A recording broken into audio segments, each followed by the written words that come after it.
Tottenham Hotspur failed to go beyond a 0-0 draw at home to Milan, which means they're out of the Champions League.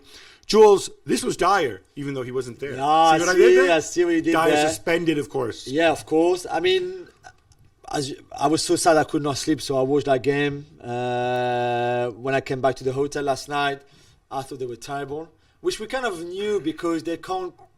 When they have the ball, and it was obvious that Milan were going to give them the ball because Milan could do a defensive job, and 0-0 they were very happy with. And Spurs will struggle to create anything. We struggle to get going. We struggle to get, Kane on the ball and to have Son looking near even the form that he had last season, for example. All of that we knew. So in the end, as bad as they were, I don't think that was even a surprise, which is maybe the saddest bit here, Gab, is that all of this we almost predicted.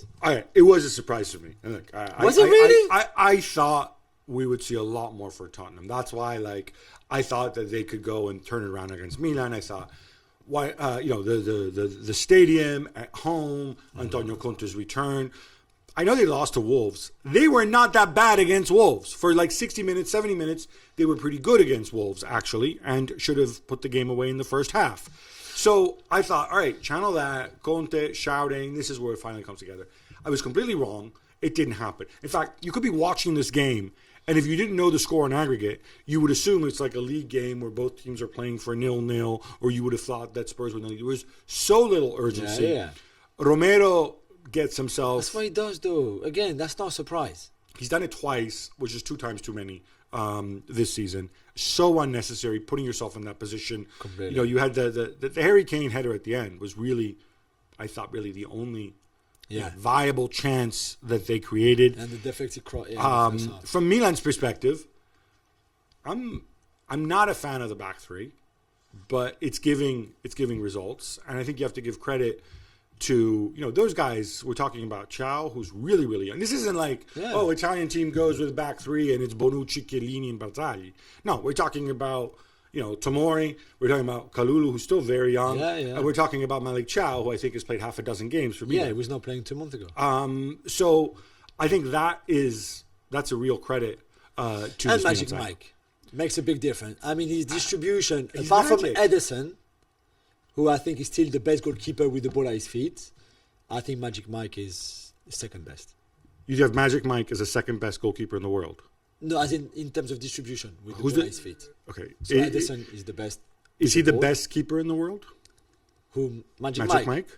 Is he the best French keeper in the world there? Yeah.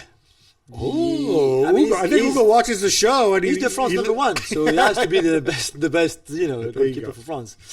Antonio Conte seemed non-committal. I mean, it's not just seemed. It was non-committal about his future after the game, and he suggested that the tie had been lost in the first leg in Milan, where he was obviously not on the bench. He was. Well, he was, but not well. Sorry. Gab, what do you make of this, and what do you make of Richarlison? Going pretty strong post-match as well. Did you say Antonio Conte? Whoa, we lost this in the first leg in Milan. All right, unless you mean we literally lost it, you're like a freaking child. Oh, look, they scored the goal the first leg. Yes, we didn't. Technically, you may correct. No, these are 2 45-minute halves. You need to do something in the second half. You lost 1-0 in the first leg. Yeah. You were terrible in Milan. Put it behind you. Move on. Instead, you serve up more of the same tripe. And I'm sorry.